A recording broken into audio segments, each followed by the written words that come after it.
Ya, baik Bapak, kami minta penjelasan terkait dengan program skala kawasan di Kota Tual. Oke, Bisa dijelaskan? baik.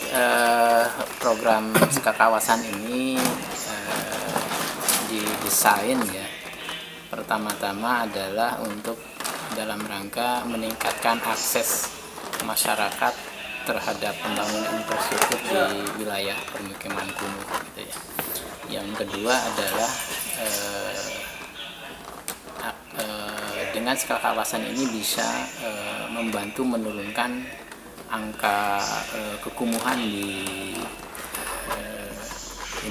di wilayah-wilayah ada kumuhnya, gitu ya. Yang ketiga adalah memberikan manfaat kepada masyarakat dalam kegiatan pembangunan infrastruktur seperti itu. Jadi makanya kita melakukan kegiatan pembangunan dalam skala kawasan. Nah, skala kawasan sebenarnya kita sebelum membangun skala kawasan kita juga banyak membangun skala lingkungan. Jadi dalam skup-skup kecil gitu di lingkungan-lingkungan yang relatif kecil kita membangun drainase, membangun jalan, membangun air bersih dan sebagainya, gitu. Nah, lalu kita ternyata itu harus ada permasalahan lain, gitu ya, selain di level yang lebih kecil itu level kota, gitu ya. Di level yang lebih besar di level kawasan. Nah, kawasan ini itu bagaimana kita bisa mendukung kegiatan-kegiatan yang sifatnya jaringan. Ya, ada jaringan air bersih di kawasan itu seperti apa, gitu ya, kita bantu selesaikan. Ada jaringan drainasenya kawasan itu seperti apa, dan jaringan persampahan dan jaringan-jaringan lainnya, gitu. Sehingga dengan adanya program skala kawasan ini itu menjadikan sebuah konektivitas kegiatan infrastruktur yang dari tersier ke sekunder dan ke primer, sehingga itu menjadi tadi itu bisa membantu menurunkan angka kumuh, bisa meningkatkan akses masyarakat, juga memberikan manfaat yang besar. Seperti itu kalau dalam bentuk skala yang lebih besar, yaitu skala kawasan, seperti itu. Kira-kira program apa saja yang akan dikerjakan di Kota Tual ini? Di Kota Tua, selain dari skala kawasan, kita juga mendapat kepercayaan untuk kegiatan DAK integrasi, gitu ya. Lokasinya pun di lokasi kumuh juga, gitu. Juga kita ada bantuan dari perumahan, di BSPS dan sebagainya ada. Jadi Tual ini alhamdulillah banyak sekali dapat bantuan dari pusat, gitu, karena memang Pemdanya sangat aktif, gitu ya, sangat serius untuk menangani persoalan kumuh di kotanya. Jarang ada kota yang dapat banyak program seperti di Kota Tua di wilayah timur ini. Seperti itu. Ya, mungkin harapan Bapak ke depan untuk Kota Tual?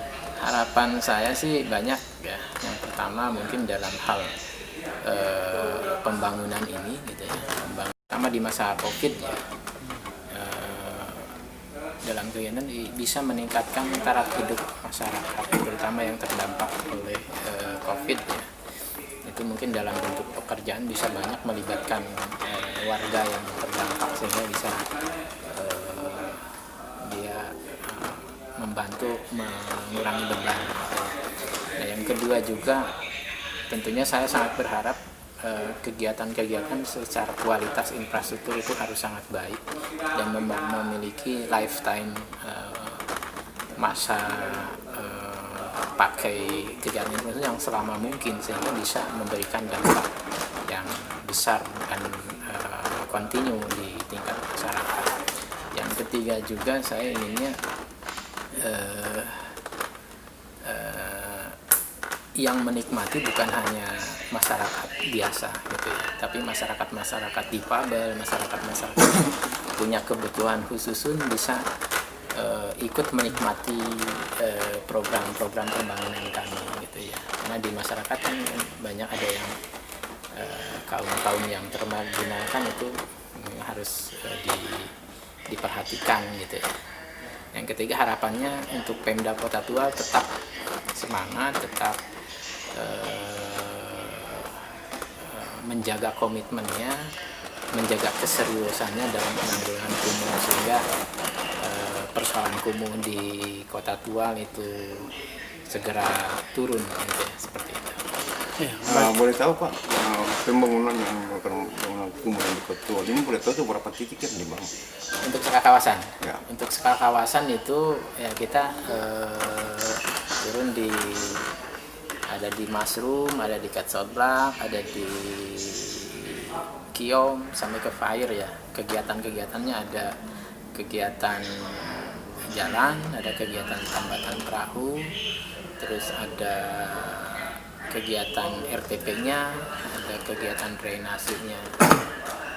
Itu mungkin seperti itu yang sudah akan kita rencanakan dan akan kita lelang di bulan Oktober. Ya, terkait dengan penampungan sampah.